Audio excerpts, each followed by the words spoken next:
Bull stock lost 5.96% in the session of Friday, the 17th of October 2025.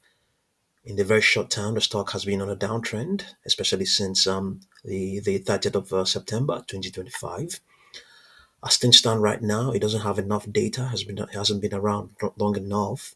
However, the projections are saying we have an upper projection of 13.73. Let's see now. We have that was as of yesterday, the 17th. As of the 7th of October, there was 14.81. As of the 15th of September, I had downward projections of 8.55, 9.80, and then upper projections of 11.81, 16.59, 18.13, 19.08. Let's see, as far back as the as 28th of August, we had as high as, in addition to the ones you had, 21.85, 23.26. Yeah, we don't exactly know why it's trending down. The everything is severely bearish on this 4-hour chart. Let's see. Sorry, on this daily chart, the positions opened all the way back to 21 days ago are severely bearish. Let's see what we have on the daily chart.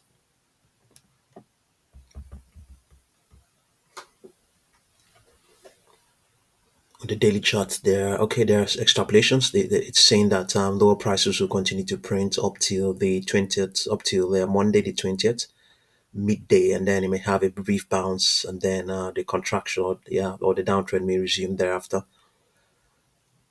Projections on this 4-hour chart are saying downward projections of 7.25, 7.95, 9.07, upper projections of 12.53, 13.30, 13.78. So selling pressure is easily amplified here. Nothing here is trending at all. Everything's very bearish. I think it got a rejection. It got a some buying pressure kicked in on in the post market session of yesterday. I didn't really okay. Well, it helped to some extent, but not a much out of that. Let's go back to the daily chart and see. Let's see what we have. Okay, this peak it printed on the 29th of September. We could try and see what the odds of it retesting that will be. So that price is 15.55. Okay, let's see what we can do. We remove this indicator and add the standard deviation indicator to get the probability. Let's scroll down, and then we point the standard deviation to 10 because we are just going to consider the 10-day moving average on this daily chart. So we place the cursor here. We are looking at 15.55. That's the moving average. So that's our target, 15.55. We want to find out what the probability that it will retest that it will be. And then we have 13.91, and then standard deviation will be 0.9495. 0.9495. Okay. So we'll call up the Z calculator, and then we will try and find out what our probability is going to be. It's going to be less than 50%.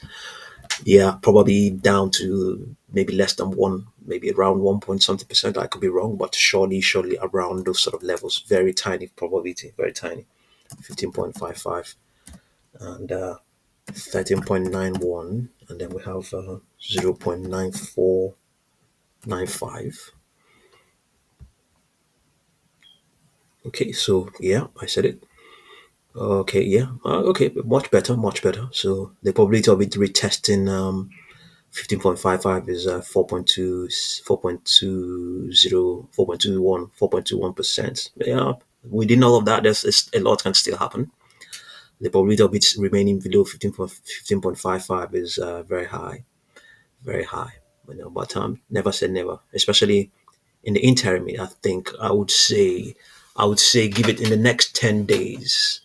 Yeah, I would say in the next 10 days, the probability of it staying below 15.55 is quite high. So that's a long time. That's a long time.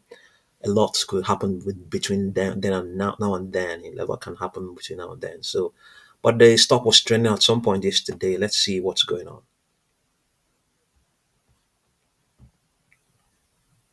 Webull is trending downwards as investor sentiment grows increasingly divided amid uncertainties surrounding the company's next moves. Community discussions are heating up across trading forums and social platforms, with many traders pointing to growing concerns about possible insider selling activity and what some perceive as a lack of clear communication from management. This communication gap has amplified market anxiety, with frustrated shareholders questioning the leadership's silence during a period of heightened volatility.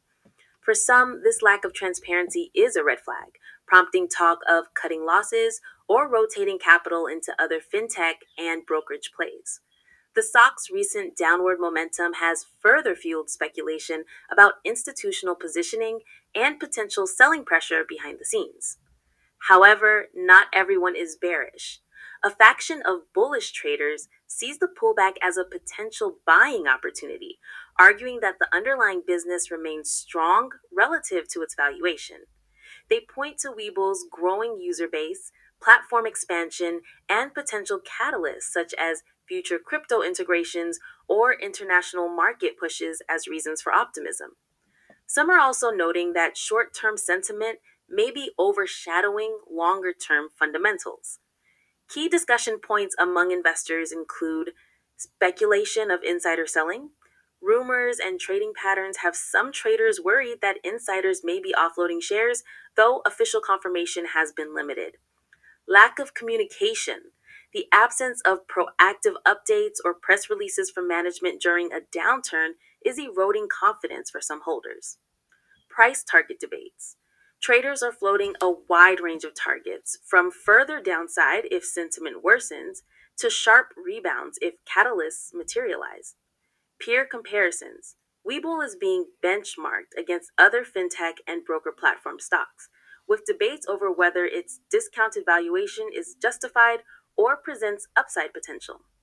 Financial health, and future catalysts. Long term bulls are watching for any hints of new product rollouts, crypto integrations, or capital allocation updates that could shift sentiment. In short, the community is split. While bearish sentiment is dominating the near term narrative, contrarian traders are closely watching this pullback, betting on a potential turnaround once uncertainty clears and catalysts emerge. Okay, thank you very much for watching this video.